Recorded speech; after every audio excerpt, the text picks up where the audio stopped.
93.7 Citizen FM. Let's talk about it on our favorite radio station. We're more than just a radio station. We are a part of your life.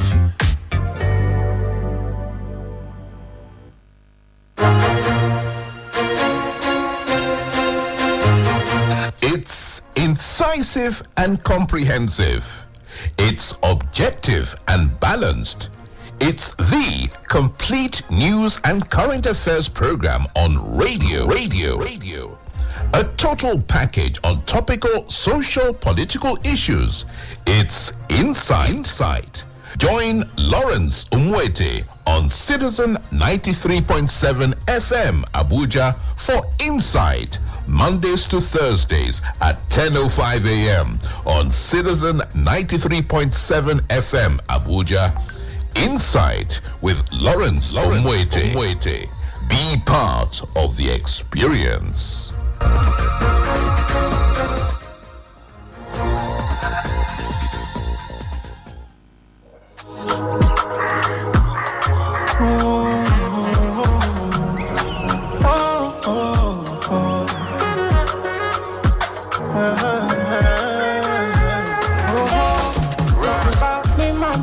Your chest, I swear. If you don't get money, they kill like there. When I face my fears, there's nothing I can do from here. For more in the first date, I make mistakes, I swear. For knowledge, I sacrifice my fears. And I stand right here. I say I'm better and you can't compare. Yeah, cause when I get down, I do it, but they're mine. You know they can't see me outside. And me, I dare walk, I dare cry. And when I get down, I do it, but they're mine. You know they can't see me outside. Cause me, I dare walk, I dare cry. When I get down, I do it, but they're mine. You know they can't see me outside. Cause me, I dare walk, I dare cry. When I get down, I do it, but they're mine. You know they can't see me outside. Cause me, I dare walk, I dare cry. I see a look from my cheddar. I know say nobody hold you better. But if me and you get issues, I forgive you and I don't resent you. That's the color for you. I know say nobody hold you better. And me I see a look from my cheddar. But if me and you get issues, I forgive you and I don't resent you. And it's simple. I tell you truth, I no lie to you. And I feel like if you dance it too. Don't knock a water behind the moon. For my cheddar, you know me, I don't play. And I no lie to do.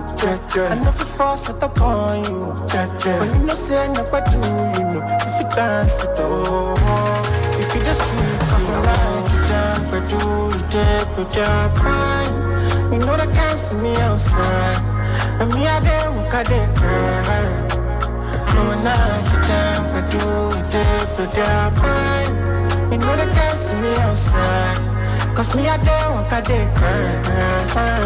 When I get down, I do it, but they're mine. You know they can't see me outside. Cause me I dare walk, I dare cry. When I get down, I do it, but they're mine. You know they can't see me outside. Cause me I dare walk, I dare cry. Cause I'm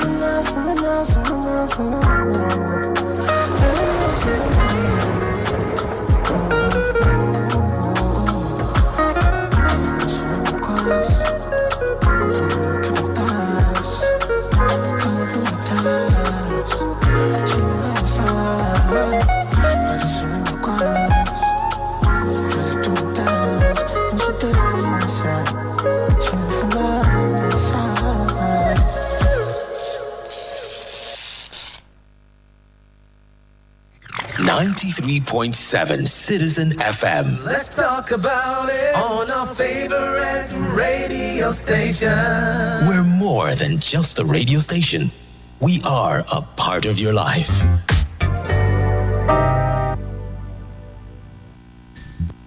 Abuja, let's talk about it on our favorite radio station.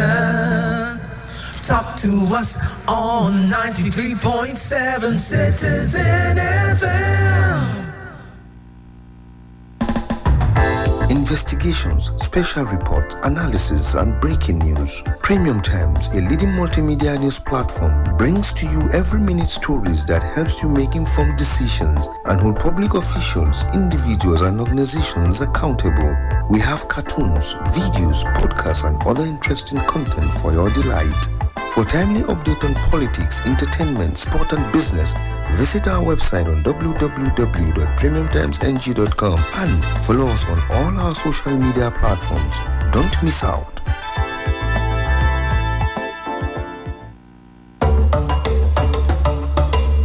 Hello, Abuja.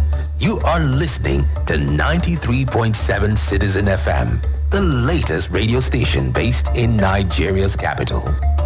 Our station seeks to broadcast a broad mix of culture and views with priority given to development programming to enable residents share ideas and opinions, music and drama. At Citizen FM, we believe in progressive talk and solution-driven conversation. Our aim is to build a united Nigeria by bringing people of diverse culture together through communication. Enjoy listening to 93.7 Citizen FM. We are more than just a radio station. We are a part of your life.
Very, very good morning to you, Abuja, and welcome to Midday with Mena. I am your host, Mena. My apologies for the little bit of late start. I was setting up and getting my affairs in order to come and, give you guys as Ide hot. All right, guys, on the program, I have with me today Elliot Adelani, and I have with me Michelle Abdullahi as well. And guess what we are going to be talking about today? We are going to be taking a look at housing costs in Abuja and the lifestyle of commuters who come from out of town to do work and business in the city center. So the big question we're asking today is, are you really saving money living on the outskirts of town? Over 3 million people are resident in Abuja, and an estate boom has been in place. But people are still struggling with affordable housing. Nigeria's real estate market has been expanding very rapidly, but so has the number of people in need of housing too. And as demand for higher priced real estate increases, access to affordable housing is getting more and more difficult for millions of citizens. Nigeria's housing disparity actually reflects the country's huge economic divide, because there's the really rich and then there's the, those people that are really poor on the poverty line or below the poverty line in terms of what they earn monthly. Okay, the World Bank says 22 million people in Nigeria do not have the housing they need. That's the highest number in the world. They do not have the housing they need. Because sometimes you see a family of 5 living in a 1-bedroom. You see a family of 5 living in a 2-bedroom sometimes if they're lucky. A decent 5-bedroom duplex in Asokoro, Maitama, Wuse, or Gariki could cost you as much as 400 million naira sale price. Rentals in this area will range anywhere from 1.5 million naira to as high as 10 million naira per annum. As a result, most of Abuja residents actually live in satellite towns and settlements on the outskirts of town. Reports estimate about 60% of Abuja residents live on the outskirts of town. Welcome to Midday with Mena, and today we are going to be taking a look at housing costs in Abuja and the lifestyle of commuters who come from out of town to do work and business within the city center. Are you really saving money living on the outskirts of town? Let's take a quick break. When we come back, I will be discussing all this and more with my guests. Do stay with us.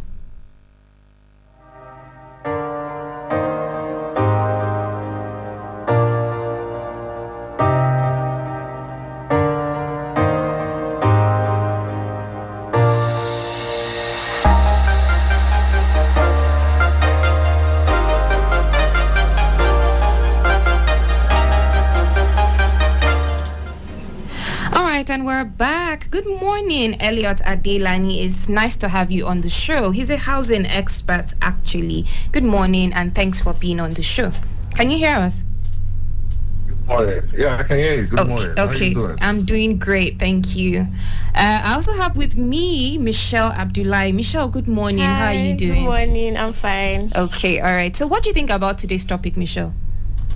Okay, I think it's a very, very important topic that we need to talk about more, because housing is a very essential part of human. I mean, yes, it's a human right. It's very, very important, and how you categorically explained how cost of housing is in Abuja and everything. Yeah. I feel like that's one thing that a lot of people are dealing with that doesn't get talked about enough. Yeah, there's actually a housing crisis going on in Abuja, especially with the increase in population and all of that. So you see somebody wanting to move into Abuja because it's a chill city and all of that, but then the cost of housing here is outrageous. So and the new houses that keep coming up are pricey, very pricey, very, very you see pricey. empty estates all about.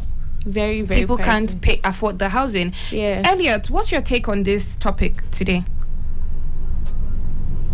It's an interesting one, actually, because the truth is a lot of people don't understand the fact that housing in Abuja don't even bother the government. These people are private owners, all these developers, and they're all about profit making. They don't care whether you have a house or not. They just want to make their money, and that is just the problem we are facing. Nobody cares to regulate it. Nobody cares about it. So everybody are just on your own. That's why I see a lot of people going outskirts of Abuja to secure themselves homes. Yeah. But what are some, generally, what are some challenges you feel residents in Abuja face just from living here? Yeah, well, I just feel it's greed they face from house owners, really. Because I remember there was a time when I started coming to Abuja since 1999, and I've been coming off and on. Then in 2009, I relocated fully, and it's just one thing or the other coming up. So I remember in 2011, I was living around Asokoro, in a very small place, not the big houses, and the rent just kept increasing. So after a while, I left for Karu. Jikoi, to be precise, God of Elijah, and I was paying about I think 250 for a self-contained back then. But it was terrible coming into town, traffic, everything, as if it was draining. So I was not asking for there are some houses you can get self-contained for about 350, 400. Okay, I started doing the math. Is this about money now or about my mental state? You know what I couldn't just do it. Even at 2 p.m., someone will call me, hello, where are you? I'm at home. Oh, can you come to town? You will just meet on unexpected traffic. Like, what the hell? So I was now like, okay, should I add extra 150 or 200 to this rent and move into town for my sanity, or leave out? So you now ask people, how much are you earning that you will be able to save up to pay that rent in town? I don't know if you get my point. Of course. You'll be like, people, you see, it's terrible. It's terrible. And even the estate agents that you see are even the cost of these things. Now, even the landlords have taken over from them. Now you start seeing people repaying for 15%, 20% for rent. Like, where is this coming from? And if you even want to work with other estate agents, like, a regular one, like say now you have one particular estate agent, say Mena housing estate agent, you approach them as a normal volunteer agent, they will tell you that they're going to take 10% to and this and this. So you as an agent, what will you now take? You now start seeing people adding 5% to making 15%. It's a terrible game, I tell you. It is, honestly. Okay, now let's take a look at the lifestyle of commuters. Now, you said you used to live in that Jukwe environs, and the thing is that what did it take for you? Like, what time would you have to wake up in the morning to get on the road? Did you drive? Were you using public transport? How did that all go? I had a Mitsubishi Galant back then. Mitsubishi Galant died because traffic, overeating. Your car died as a result of commuting. I'm telling you, I had to wake up by 4:35 to try and beat the traffic. Oh my drive days. into town or a friend's place to crash in a car. Till about maybe 8. And, I'm telling you, it wasn't funny. Wait, sometimes so you won't be hearing people calling you. Yeah, I'm listening. Yeah, so you're trying to tell me that some people live the Lagos lifestyle in Abuja here? Worse than because Lagos. No, you can't even go and say worse than Lagos. There were times by 4 a.m. The time is gone. Okay.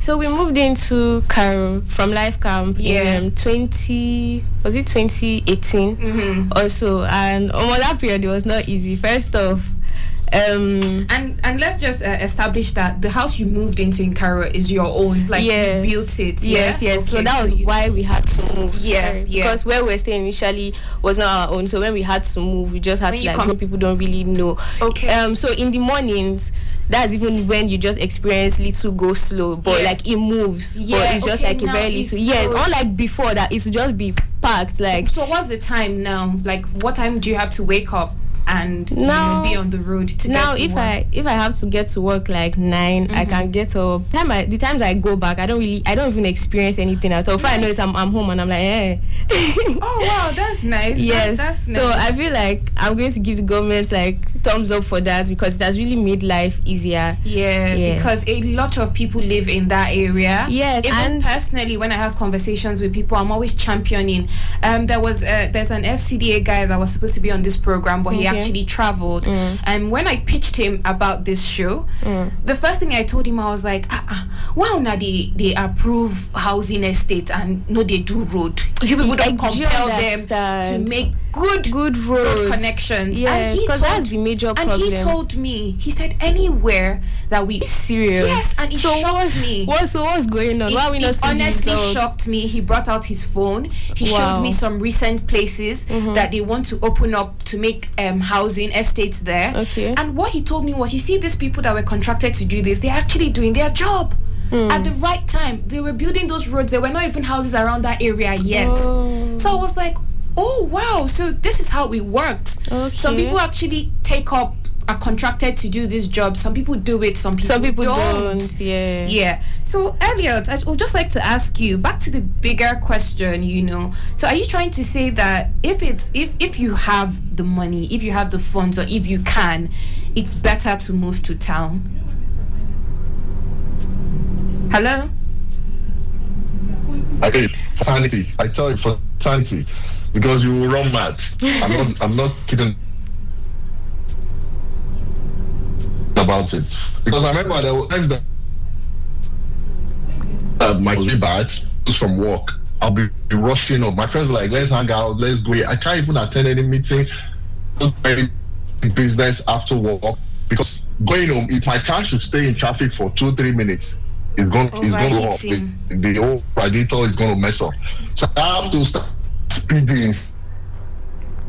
Speeding is not a fun experience. It's not a funny experience. If you have money, get yourself a house, and not even around Luguguma, because I live there as well. FMS, that place those is places to ask you again. Okay. So when you take into consideration, like we said, when you take into consideration distance, car, what your car is going through. Okay, we have a call. Let's hold on. Hello, good morning. Good morning, Chief. Yeah. My name is Malik. Your name is? Abdul Malik. Your name is Abdul Malik. Abdul Malik, where are you calling us from? Calling you from Wusetu. All right. What's your contribution on the program today? Yes, I've been listening to your conversations, and I must say that it is enlightening as well as a reminder to authorities to do something about the issues. Time in the past, I used to live in Midday area, and you can imagine the hold of the traffic on the road to get to work. But it has actually improved coming close to my workplace. But that may not be possible for everyone, and so there's a need to, as a matter of urgency and concern, create avenues that will ensure that these holdups on the road are resolved. For example, some people are of the opinion that maybe, just maybe, if most of the government agencies and parastatals are not actually concentrated in the city center, just maybe to reduce the influx of people coming into town for work every other day. That is one. And these things are actually to an extent possible if the government wills it. It is not actually something out of the blue. So by and large, that's simply my contribution. I want to thank all of you for what I've been talking about so far. Thank you. Thank you very, very much, Malik. That was very, very insightful. It was an insightful contribution. Thank you very much for drawing our attention to some things that we missed. Do have a lovely day. Welcome. You too. All right, Elliot, I don't know if you heard, there was one point he made that I think is very, very, very important, which is the concentration of government offices within town. Hello? Yeah, it's something that has been said over and over again, right? Mm-hmm. And I think when they were building Abuja, they did put into consideration that it would be this crowded, you know? Yeah. So most offices, if you notice, government-owned offices are trying to move around now, but still not full. Because setting up another structure outside Abuja now, it's gonna like create its balance, if I could use that word, you know. And living in Abuja, you have to be mobile, honestly. And most people will even tell you living outskirts is better for them because accessing markets, taking Okadas and every other thing is easier for them. So once they wake up, they have a normal routine, they get to their office and they go back. You start seeing people, asking colleagues, can I join you, or taking their normal, what's it called again, along. You get me? So they are wired that way. It's a routine. Yeah. So you can't possibly do any other thing in town once you leave the outskirts of town, unless you're mobile. And if you're mobile, you want to have another thing to do in Abuja, you have to just wait till the traffic goes down or you face it. So if you have an emergency at home, it's a big problem for you. You understand what I mean? So you start seeing people taking bikes from AYA down all the way to Maraba, Yanya, or Karu. So those are the things. And considering the pay a lot of people get in government jobs, it's not even easy for them to maintain that. So a lot of people, they even to the office at some point. They probably even ask. It's terrible. I tell you. Because this affects this affects people's lifestyle. And now, from what you've said, it's giving us an angle that it also affects a lot of people's work. Because that's why you see that, we go to a lot of civil service organizations or offices to get things done, and people are not at work. So some of these things, terrible. some of these things too are ripple effects of, people not being able to commute to work comfortably. Even the government, they provide staff buses, though. Yes, they do. But then again, if you miss the staff bus, but it's a funny thing. You can't have anything to do inside Abuja once you live in the outskirts. Just believe that, because you see, even there was a time that there was this property next to my house when I was staying at Grandpa, right? Yeah. And I could hear the agent saying, okay, this house, the money, if you even rent and pass with you, they call. Hey. You understand what I mean? I'm like, why would they even say that? Why? Because they want to make the landlord give the property to them. It's energy of owning the property. The landlord will call you, I want to rent out this house or this room for about 500. They're like, this house past that one, Like, I can get someone that will pay 700, 800. And the landlord like, are you serious? You know what I mean? So those are the issues. So these housing agents are not even helping. But would you blame them, really? Would you? Everybody is up for survival. So, and now even the landlords are even deadlier now than the agents. I tell you. There was a property I went to by time I had to check, I think off Panama. And the fence of that house is like into your room. I don't even understand what I'm trying to say. I do. The outside fence is connected to your room. Wow. Stop. Why? Outside fence is connected to your room. Direct access. I swear to you. It was funny. And then be here 8:50. I'll be like, are you joking? How? I'm not. The kitchen has no window. The bedroom is the wall, no window, nothing. So I'm like, how will you even cook? How will you even know? Do you think people are renting those kind of places? Yes. There will be people that will take such offers. A lot of them. It was like a roll of like 7 to 8 houses, and there are people there. Oh wow! Okay, there's something else. There's another thing again. This one is for the landlords actually. So now, I've spoken to quite a number of landlords before this program, and there was one thing I was getting, which is that it seems like people that live on the outskirts of town, they are looking for affordable housing, but it seems like they still even struggle to pay rent there, because a property owner was telling me how he manages his property himself. He was telling me how his tenants in town, although he has to go through a bit of hassle with them, but they are mostly on time and mostly organized with their payment than the tenants that stay in the outskirts of town. Some of them even give their own rent by put the price for themselves. The simple answer to that. Do you understand? And it's like they don't even have an attitude like, we need to explain this, we need to, Are you serious? It's like they're entitled to it. That's the usual, not like all of them do it. Yes, definitely not be everybody. Yeah, it's constant, it's prevalent with, his outskirts tenants. Elio, do you have anything to say concerning that? You see, what you have said is just the fact, but it's a funny thing, really. If I want to talk, I will probably say funny things. There are even some agent that will take you to a house. They will tell you that don't tell your neighbors how much you are paying. I don't know if you understand what I'm trying to say. Yeah. Because this one is paying something different. This one is paying. So it's a funny game. I tell you, fact, I don't know. He made that property owner just because he needed to harmonize the rent. He had to drop it to like what the least person was paying, just to harmonize the rent and make sure that please just give me something. And then you even also have people also have people that play on your niceness. Like they claim we're not doing so well. You're not doing so well, but this is where I eat too. You want to live in my house for free. You knocked down the price for yourself. I gave it to you like that. You still don't want to pay. And then you still don't want to. You're dragging it. People are also eating from that.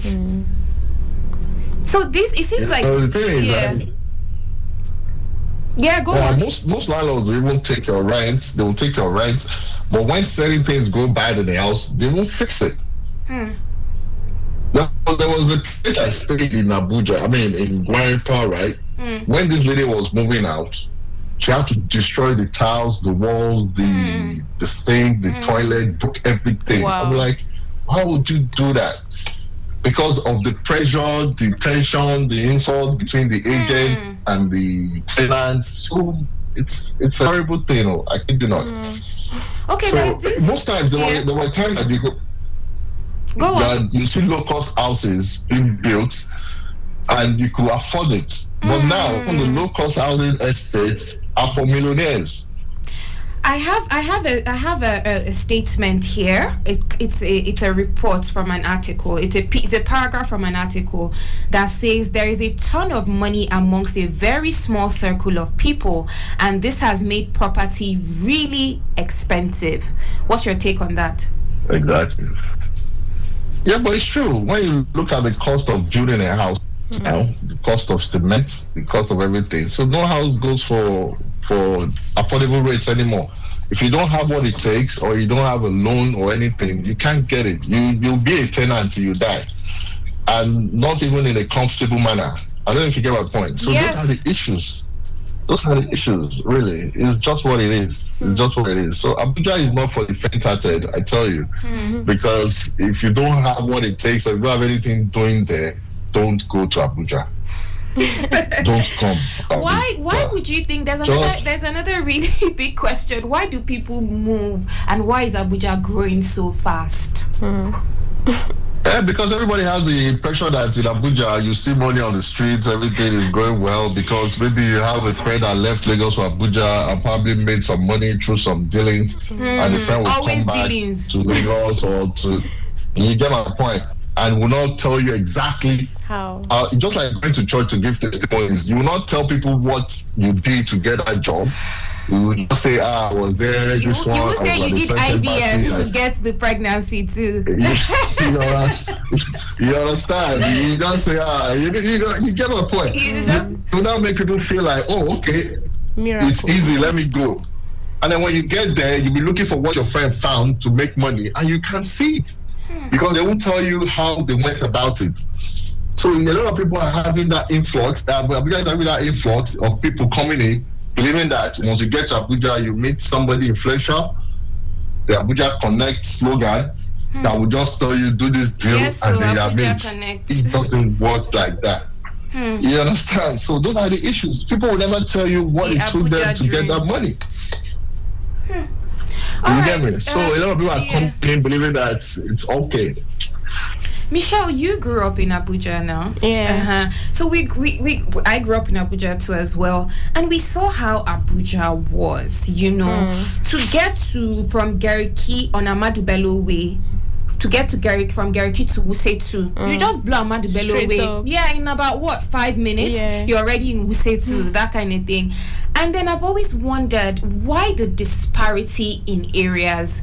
Why is Pape opposite Maitama? You know Pape, right? Pape I think Pape has existed a long time ago, but it just started popping maybe a few years ago. So I always want to ask, Pape is opposite Maitama. Why is Pape like that? Why doesn't it look like what? Why doesn't he have the let's not even say the houses. Why doesn't he have the same amenities? Pape has one way in and one way out. It can't. Pape has one way in and one way out. Why is it that it seems like when you see the satellite towns it seems like they make them like that to be intentionally not to be conducive? I think it's maybe the kind of people living in different areas, probably. So, like the kind of people that go for houses so those in kind Maitama. of people don't deserve double lane road. Elliot, what do you think? Yeah, well, I would say it's a pending project, because when you look at the terrain of Pape, for instance, you'll probably be discouraged at first. And it's a one-way in and one-way out. You get my point? It's not. And for a lot of people, for security reasons, they didn't want to go there. If you recall, even at that Pape Junction itself, it was a terrible sight at the time. Robberies and every other thing happening there, bike snatching, stabbing, and everything. So, and then the lightings. There were times in Abuja, if you drop a pin at 10 p.m., you'll see it. But now, even if you drop your bag, you need a torchlight to look for it now. You know, so those are the issues. Abuja is not like it used to be before. Back in 99, 2000, 2001, 2002, on a Sunday, you could drive around Abuja without seeing more than 3-4 cars. I'm sure you understand what I'm trying to say. I do understand what you're saying. But exactly. So those are the issues. Even there's this traffic lights in Abuja that we say market traffic light coming from Mabuchi. Yeah. That traffic light has like witchcraft. You understand? By the time it turns green, within 10-15 seconds, it's gone red. So that traffic alone spilling out from the bridge, it's a horrible thing. So those are the issues. Now Abuja in the morning is hectic, chaotic. I'm telling you. So, it is quite. And another thing again that bothers me are actually, no offense, I know everybody is hustling and trying to make a way in their life, is the way the green, white, green taxis drive. I feel like they add to the frustration of commuters every morning, and I don't find it funny. Because I think people want to get to work on time. They just want to be in a sane mind. Nobody wants to be cursing you for parking in the middle of the road. People just want to flow. Like, we're already struggling with flowing traffic, and we have these people that are in charge of transporting a large amount of the population misbehaving anyhow on the road. Okay, you're referring to the along guys. Yeah, the green, white, green taxi people. So I think that one also contributes. It's frustration, It's frustration. When everybody's on the move. Your frustration will affect. That's just it. Your frustration will affect others. Even you as a private car owner. And some of these people live in their because cars. most green taxis. That's it. I lived in my car at the time. A lot of when these I moved green to Abuja, taxis I lived in my car. cars. My box, even private owners of cars live in their cars. I could tell you hotels that has mosquitoes in Abuja and don't have mosquitoes. Wow. I'm telling you, I live in a hotel, but I live at the car park. Sometimes I can't even go anywhere. I don't have where to stay at the time in Abuja. I will live in my car. But it was the time I was in my car, and then the security came like, "Oga, what are you doing?" I said, "My Oga day up." That's what I told him. Like, my Oga is in the hotel. You understand? So let me just sleep in peace. You wake up in hotel car parks and you'll be shocked the kind of people coming out from their cars to brush their teeth. Oh my God. I'm telling you. So those are the issues. But if you're trying to sleep in any hotel car park, don't go to Bolingo. There are mosquitoes. Stop it. No, you can't say that. I have to call you out. You can't say that. You cannot say that, please. All right. Please, I would just apologize for your misstep there. Also, like, for example... Yeah, that was on a light note. Yeah, definitely. For example, places like Lokogoma now, when the rains come, oh my days, the roads are terrible. Why? You've agreed to open up that area, and people commuting from Lokogoma, they don't find it funny. It's like problem roads are so bad. It's like the problem now was developers take money for this facility. They don't do it. They don't fix it. And who would have known? I mean, people living within that Maraba road thought traffic jam was a problem. They didn't even have flooding there. Lokogoma people and their floodings. Oh my God. Oh my! An entire new problem for commuters during the raining season. It's pathetic. I swear, it is. Sometimes some of my colleagues here coming drenched from head to toe, half of their legs soaked in rainwater, in the flooded, dirty water. Roads are not good. The roads serve, the water is taking away the roads. And the painful thing is that they're actually giving these contracts to people. So it still boils down to the contractors. Yeah, because that's what some of them guys said. Exactly. That they're not and I agree with without him. doing roads. Yeah. Yes, I actually agree with him, because some of these people actually just collect the money. Either they do a very poor job or they don't even do it at all. And then there are probably no law enforcers to like check and probably like make sure, hold them accountable. Yes, so I don't know. I want to disagree a little, because one, these are property developers' problems. There's this estate that came up I think about a year ago, 2 years ago, just beside FM Estates, Lokogoma, right? Yeah. And when they were trying to set it up, they had to tar the road because if you're coming from Ebano Junction into FAB Estate, there's this tarred road. I know the road was really bad years back, but they fixed it. Up on that market junction that takes you right into FAB Estate. And it was left there for a long time, going to Pengasin area, right? And when this estate that the market occupied came up, they had to tar about 50 meters into their estate. You understand? So that was it. And then after a while, some people came again to want to like put some, quota on that road up onto Pegasus Junction. So you now ask yourself, these property developers, they charge for what? Facilities and all these things. Or do they do them? They don't.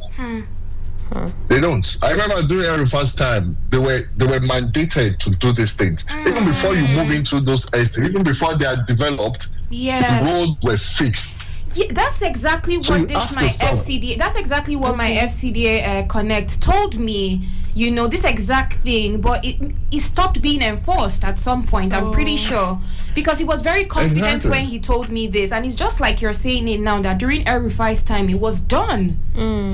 It was done really because strict. It was enforced. Yes, because he was really strict.